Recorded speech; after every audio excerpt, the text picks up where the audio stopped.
O'zbekistonning Jahon chempionati 2026 guruh bosqichidagi raqibi o'zgarishi mumkin. Assalomu alaykum. Kanalimizga xush kelibsiz. Yaqin daqiqalar ichida siz bilan Ekstra Sport kanali. Videolarimizga like bosib, bizni qo'llab-quvvatlayotgan barchaga rahmat. Aynan sizni qo'llab-quvvatlashlaringiz tufayli biz ishlashda davom etamiz. Demak, bugungi dasturimizni boshladim. Bugungi dasturimiz homiysi sizlarga katta bonuslarni taklif qilmoqda. Eng katta sovg'a esa yangi yilga 200% bonus taklif qilmoqda. Ekstra Sport promo kodi bilan ro'yxatdan o'tsangiz va depozit qilsangiz, qilgan depozitingizga 200% pul qo'shib berilmoqda. Shoshiling, hozirroq kommentariyadagi havola orqali ro'yxatdan o'ting va yangi yilgacha sovg'angizni olishga ulgurib qoling.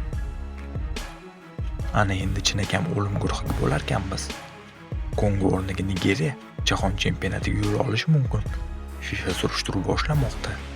Kongo Demokratik Respublikasi safida futbolchilar qoidalarga zid tarzda o'ynagani haqida iddaolar tasdiqlansa, Nigeriya milliy jamoasining Jahon chempionatiga chiqish imkoniyati paydo bo'lishi mumkin. 2026-yil futbol bo'yicha Jahon chempionati Afrika saralash bosqichi play-off finali atrofida jiddiy mojaro yuzaga kelmoqda. Penaltilar seriyasida Nigeriyani mag'lub etgan Kongo Demokratik Respublikasi qoidalarga zid ravishda futbolchilarni maydonga tushirgan bo'lishi mumkin. Afrika ommaviy axborot vositalarida tarqalgan xabarlarga ko'ra, Kongo Nigeriyaga qarshi final bahsida o'ynash huquqiga ega bo'lmagan kamida 9 nafar futbolchini maydonga tushirgan. Mazkur iddaolar asosida FIFA tomonidan rasmiy surishtiruv boshlanishi kutilmoqda. Play-off finalida asosiy vaqt va qo'shimcha daqiqalar 1-1 hisobda yakunlangan.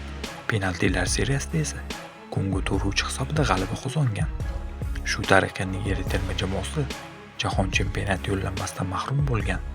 Kongo esa 2026-yil martida Yamayka Yangi Kaledoniya juftligi g'olibi bilan play-off bahsida maydonga chiqadi va agar g'alaba qozonsa, Portugaliya, Kolumbiya va O'zbekiston o'rin olgan K guruhida borib qo'shiladi. Kongo o'rniga Nigeriya guruhiga kelib qo'shilishini bir tasavvur qiling. Qadrli do'stlar, siz nima deb o'ylaysiz? Haqiqatan ham Nigeriya guruhiga qo'shilsa, O'zbekiston guruhi o'lim guruhi bo'ladimi? Albatta fikrlaringizni izohlarda yozib qoldiring. Videoga esa bir dona like bosib ketishni unutmang. Kelasi dasturlarda ko'rishguncha xayr, salomat bo'ling.